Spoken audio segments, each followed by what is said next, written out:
After mixed martial arts was established as a sport, there were a lot of different questions, especially the ones that implied a fighter facing a different sport's representative. On this channel, we have made a breakdown of a few cases when MMA fighters took on professionals from other related spheres, and also when there were two athletes with a huge difference in size. But today's video will be a little bit different from those ones, as this time we'll try to find out, can a professional bodybuilder, powerlifter or strongman or any other man who does power sports beat a fighter in his own field? Please don't forget to subscribe to our channel, leave a like and a 4-word comment. We're getting started. Let's go. Number 1. Alen Karaev versus Gary Goodridge. The first bout we'll be talking about today took place in 2005. On the 26th of March, the first tournament named Heroes was held at the legendary Saitama Super Arena in Japan. On this exact night, the Russian weightlifter Alen Karaev was going to make his professional MMA debut. A North Ossetia born, he was a 7-time arm wrestling world champion and a 5-time sumo world champion. Apart from that, he is an honored master of sports and an international class master of sports in arm wrestling. He took on the Big Daddy himself in the face of Gary Goodridge. At that time, the legendary athlete from Canada was widely known for his spectacular fights in both kickboxing and MMA. By the way, there was a short period in Goodridge's career when he was competing in professional arm wrestling. As for his fighting career, it's fair to say that it was close to its end. However, during that exact period of time, he was on a 3-fight win streak with a total record of 21 wins and 14 losses. Me curling up my hand and punching you in your head. Me kicking you in your head. This is stamina, this is agility. This is not how strong you can be with your fingers or your hand. Как бы я не только силач, я знаю борьбу и как бы тренируюсь сейчас боями, что-то тоже знаю. И обязательно что-то покажу ему 26 числа. There was a big size discrepancy between the fighters that could be seen during the face-off, even though the Big Daddy had been the bigger guy compared to his opponents for the most part of his career. As soon as the fight began, Goodridge went on the attack. First, he threw a single low kick and started to back off in order to control the distance.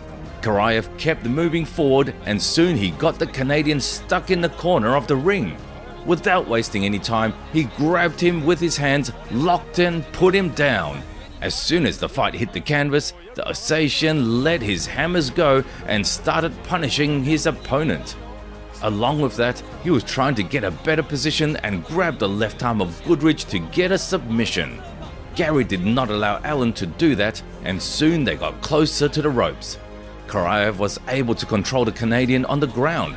He was holding Gary tight while squeezing his head, trying to choke him out.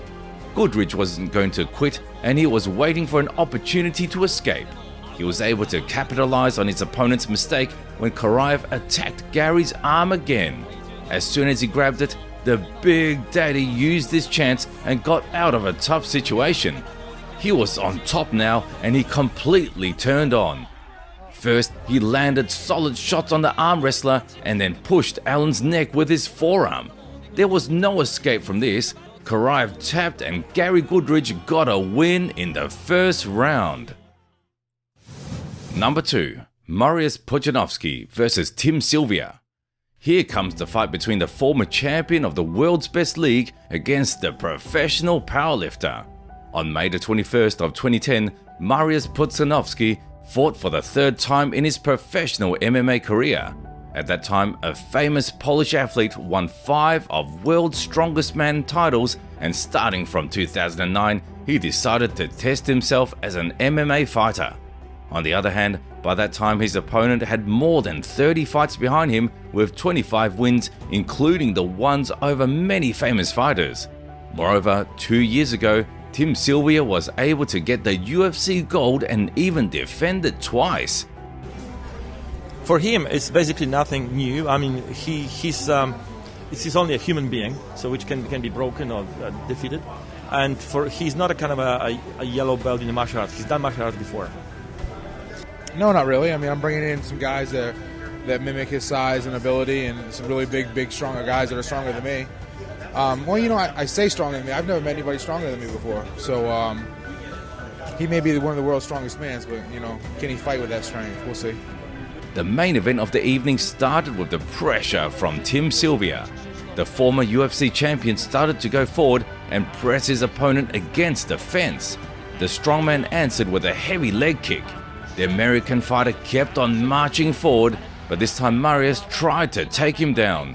First, he pressed Tim against the fence and then executed the takedown. It was obvious that the Polish was much more physically stronger. But even so, Tim was able to almost immediately get back to his feet. Pudzianowski grabbed him tight again as a bear holding its prey, not wanting to let him go. Eventually, Tim was able to break free after a little over 2 minutes. Starting from this moment, Sylvia recognized that he got the control of the fight. He was showing it by any possible means to his opponent. He was landing precise strikes on the feet and in the clinch. He was verbally taunting Marius when they were getting close. To top it all, the professional strongman suffered from the lack of oxygen, which was noticed by well-observing American. Marius felt that he was losing the fight, but he couldn't do anything about it. At the end of the day, there was a difference between pure power and skills with experience. With 1 minute left, Tim Sylvia took down the Polish and controlled him there for the rest of the round. The fight went the exact same way in the second round. The former champion of the world's best league kept on smashing the face of Pudzianowski and dominated in every aspect. After a minute, tired powerlifter fell down.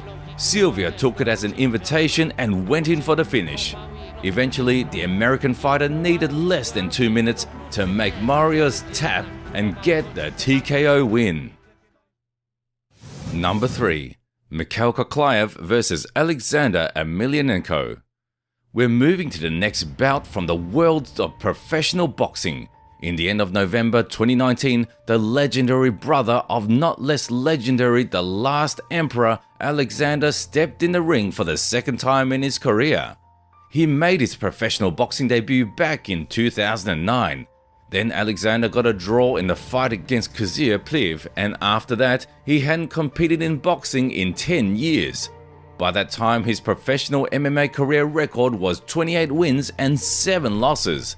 It's needless to say that he was out of his prime, however, one couldn't consider him as an easy fight.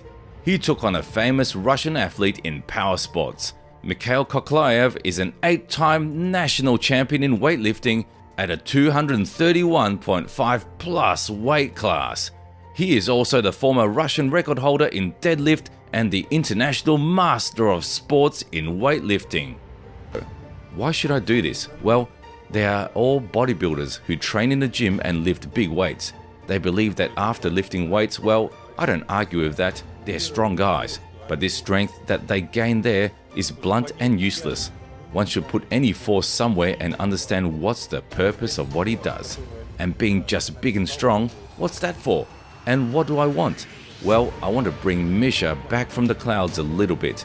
I want to show him that this is not his territory, so to speak. That boxing isn't his cup of tea. Let him keep on lifting weights as he did before, but what is the purpose of that? I don't get it. A minimum objective of a boxing bag is to make sure that there is still a shot to blow. As for me, it was much more interesting to see when Nate Diaz was slapping Conor despite the fact that he lost. And Sanya, I want to bring a couple of those to you, so neither you nor your friends and people rooting for you and all the rest would ever think of muscle men aren't capable of anything. A maximum objective is to be victorious, of course. Speaking of the fight itself, the outcome was quite expected. It lasted less than 1 round. In total, a little over 2 minutes was all it took for Alexander to give Mikhail Koklaev a teaching lesson and show him that there is a big difference between simple strong athletes and those who know how to fight. A couple of good hooks from a distance, got the job done and the Grim Reaper got the undebatable knockout win. Number 1. Ivan Strykov vs Yasubi Enomoto. And the final bout that we're going to be talking about today is a little bit different from the ones mentioned previously.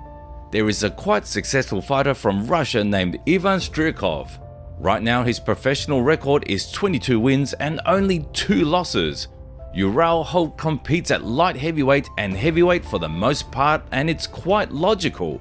It's hard to make weight to compete at lower weight class when you're so big. However, in December of 2019, Strykov gave a try to move down to middleweight.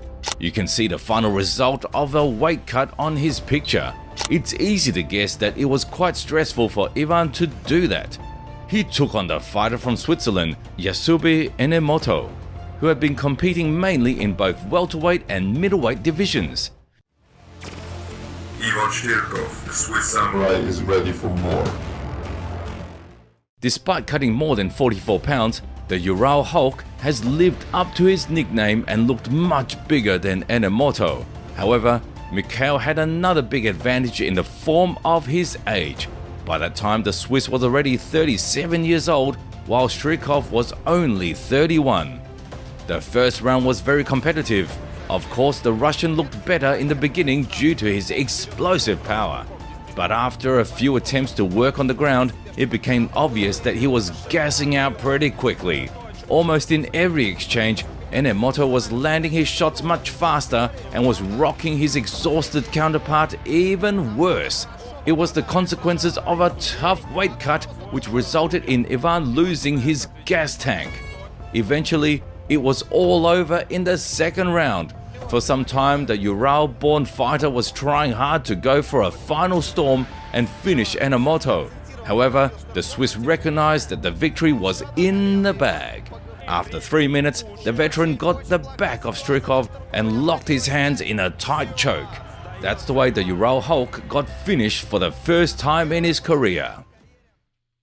Bonus spot: Israel Adesanya vs Paulo Costa and Charles Oliveira vs Michael Chandler. We can't ignore these fights in today's video. Let's start with the first one. Did like Homer, more running. With this news, now Adesanya is the #1 fastest man on the world. Not many would argue with the facts that Borrachina looks like a bodybuilder who could burn a little more fat and go apply for participation in Mr. Olympia. He looked even bigger up against fit and lean Adesanya. In the participation of UFC 253, many questioned what Adesanya with his modest size would put up against Paulo Costa, who at that time was still undefeated and dismantled every opponent he faced. I don't think so. Just his resume doesn't hold up enough. If you look at the guys he's beat, it's, I don't think it's going to be the greatest middleweight fight in history. I kind of already did that with Kelvin Gastelum, so I have that in my back resume. However, regardless of all expectations, the champion completely outclassed the challenger. The last stylebender stepped in the cage for a single purpose: to give a self-confident, cocky guy a teaching lesson in an understandable but tough form. And this is exactly what happened in the fight. With only 2 rounds, the New Zealander gave Borrachina an in-person sparring seminar and got the TKO victory. I've been in the sport for over a decade, maybe 13 years in August. My resume does speak for itself. I have dismantled 2 former UFC champions. So I love my resume, I love my past, I love my ups and I love my downs. I think my show that I put on against Dan Hooker, doing in 2.5 minutes what Dustin Poirier couldn't do in 25, what Paul Felder couldn't do in 25 minutes. I believe that was indicative of getting this title shot, not to mention the fact that I came in right away, kicked down the door, said yes to every opportunity, showed up with my work boots on, just like my dad did as a union carpenter for the last 40 years. And I show up, I'm a working man, I'm going to say yes. It's hard to call Michael Chandler a typical MMA fighter. It's even harder to guess that he competes in the lightweight division. Thanks to his healthy lifestyle and diet combined with regular work in the gym, Iron looks like an explosive jacked machine, and even at the age of 36, he's got a great physique. In May of 2021, Chandler took on the former featherweight Charles Oliveira in the title fight. 11 years, losses, I heard and I learned, and I'm really happy for this opportunity. Chandler looked like a pumped bear up against tall and fit DuBronx, and he managed to do good damage to the Brazilian due to his explosiveness and quick combinations. However, as we all know, Charles was able to take the initiative and make a comeback.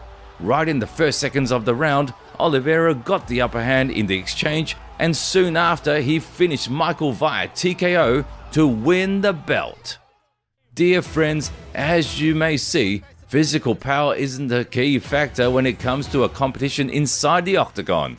Moreover, it's not even one of the primary ones. One should always rely on a technique, work hard, and gain the necessary experience. And what do you think about it? Share your thoughts in the comment section. Don't forget to subscribe to our channel so you could make sure you won't ever miss new videos. And of course, leave a like if you enjoyed this video. See you soon.